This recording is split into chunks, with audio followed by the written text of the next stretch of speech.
আসসালামু আলাইকুম প্রিয় দর্শক, সবাইকে স্বাগত জানাচ্ছি এই প্রবাস চ্যানেলের আরেকটি নতুন ভিডিওতে, যেখান থেকে আমার সাথে যুক্ত হয়েছেন।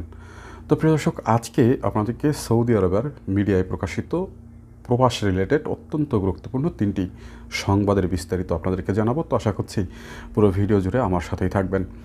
তো শুরুতেই যে সংবাদটি আপনাদেরকে জানাবো সেটি হচ্ছে সৌদি আরবের মানব সম্পদ মন্ত্রণালয়ের পক্ষ থেকে আজকে একটি ঘোষণা দেওয়া হয়েছে, যেটি হচ্ছে আপনারা জানেন যে ইতিমধ্যেই সৌদি আরবে অনেক নারী পুরুষ রয়েছে যারা অল্প লেখাপড়া, বিশেষ করে এসএসসি এইচএসসি পাস, যারা বিভিন্ন ইঞ্জিনিয়ারিং বা অন্যান্য ভালো ক্যাটাগরির কাজগুলো করছে না, এদেরকে নিয়ে সৌদির মানব সম্পদ মন্ত্রণালয় একটি পরিকল্পনা আসলে করেছে, যেটি সৌদি গেজেট পত্রিকা থেকে আসলে প্রকাশ করা হয়েছে।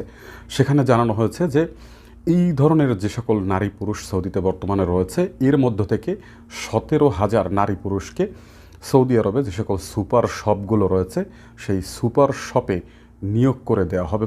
এমনটাই কিন্তু সৌদির এই যে মানব সম্পদ মন্ত্রণালয় এইচআর মিনিস্ট্রির পক্ষ থেকে বলা হয়েছে, যেটি সৌদি গেজেট এবং এই যে এইচআর মিনিস্ট্রি তাদের যে ওয়েবসাইট রয়েছে, টুইটার বার্তা, সেখান থেকে কিন্তু নিশ্চিত করা হয়েছে, যেটি আপনারা বর্তমানে স্ক্রিনে দেখতে পাচ্ছেন।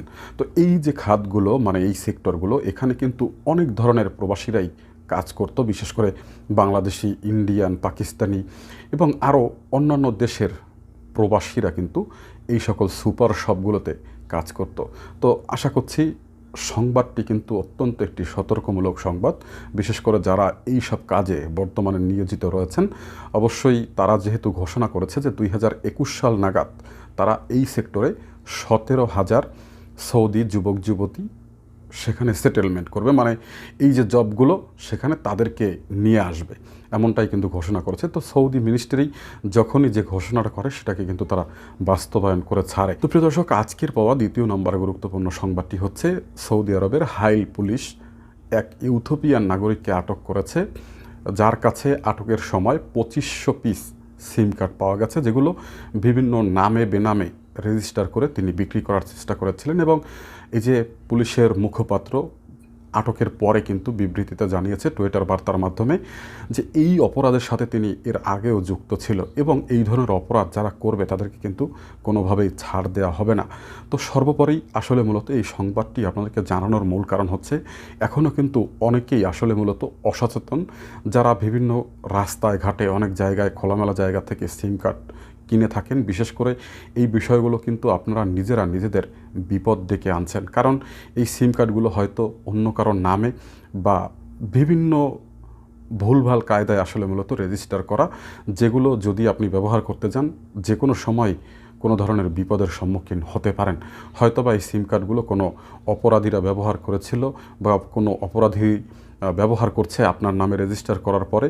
এই যে সমস্যাগুলো রয়েছে এবং এই যে সিম কার্ড এবং বিভিন্ন ধরনের অপরাধ, এগুলো নিয়ে কিন্তু সৌদির বিভিন্ন গোয়েন্দা সংস্থা কাজ করছে। তো অবশ্যই সিম কার্ড কেনার সময় কাস্টমার কেয়ার থেকে সিম কার্ড কিনবেন, এই বিষয়গুলো মাথায় রাখবেন। মূলত আজকের এই সংবাদটি জানানোর একটাই কারণ যে আপনারা যাতে সচেতন থাকেন বিশেষ করে মোবাইলের সিম কার্ড বা ইন্টারনেট ব্যবহার করার ক্ষেত্রে। দর্শক, আজকের পাওয়া তৃতীয় নম্বর গুরুত্বপূর্ণ সংবাদটি হচ্ছে যে সৌদি আরবের রিয়াদের আল জাজিরা পাড়ায় সেখানে একটি এটিএম বুথ থেকে 70,000 সৌদি রিয়াল ডাকাতি করেছে একটি চক্র। সেই চক্রের এক সৌদি নাগরিক, মানে 6 জনের টিম, মানে 6 জনের একটি চক্র, তারা সেই ডাকাতিটি সংঘটিত করেছিল এবং ওই সময় ওই সৌদি নাগরিককে আটক করেছে সৌদির পুলিশ। আটক করার পর সেই মামলাটি আসলে মূলত বিচারাধীন ছিল এবং গতকাল সেই মামলাটি আদালতে বিচারের রায় হয়েছে যে 6 জন নাগরিক মূলত এই কাজটি সংঘটিত করেছে, মানে ডাকাতির কাজটি, তাদেরকে বিভিন্নভাবে 64 বছরের কারাদণ্ড দিয়েছে সৌদির আদালত। এবং এই যে মামলাটি আসলে মূলত হয়েছে, যারা এই চুরির কাজটি করেছে 6 জন মিলে, তার মধ্যে 1 জন আটক হয়েছে, বাকি 5 জন কিন্তু এখনও পালিয়ে বেড়াচ্ছে। এবং এই যে সৌদি গেজেট সংবাদটি প্রকাশ করেছে সেখানে কিন্তু স্পষ্টভাবে বলেছে যে তারা বিভিন্ন দেশে পালিয়ে গেছে, তাদেরকে কিন্তু ফেরত নিয়ে আসার পদক্ষেপ তারা নিয়েছে, তাদেরকে কিন্তু ফিরিয়ে নিয়ে আসা হবে। এবং এই যে 64 বছরের যে কারাদণ্ড দিয়েছে একজন সৌদি নাগরিককে, মানে তাদের সাথে যিনি জড়িত ছিল, এই সেম কারাদণ্ড কিন্তু তাদেরকেও দেয়া হয়েছে। তো প্রিয় দর্শক, সৌদিতে বিভিন্ন ধরনের অপরাধ সংঘটিত করার আগে অবশ্যই এই বিষয়গুলো মাথায় রাখবেন, কারণ এই যে বিষয়টি আপনাদেরকে জানাচ্ছিলাম, এই বিষয়টি সালে মানে চলতি বছরের ফেব্রুয়ারি মাসের ঘটনা। এই ঘটনা নিয়ে কিন্তু ফেব্রুয়ারি মাসেই মানে যেদিন ঘটনাটা ঘটেছিল সেই দিন রাতে আমি আপনাদেরকে একটি আপডেট দিয়েছিলাম যে এই ধরনের একটা ঘটনা সৌদিতে ঘটেছে এবং সৌদিতে কিন্তু অপরাধ করে যদি কেউ ধরা পড়ে তাকে কিন্তু এই ধরনের সাজা ভোগ করতে হবে।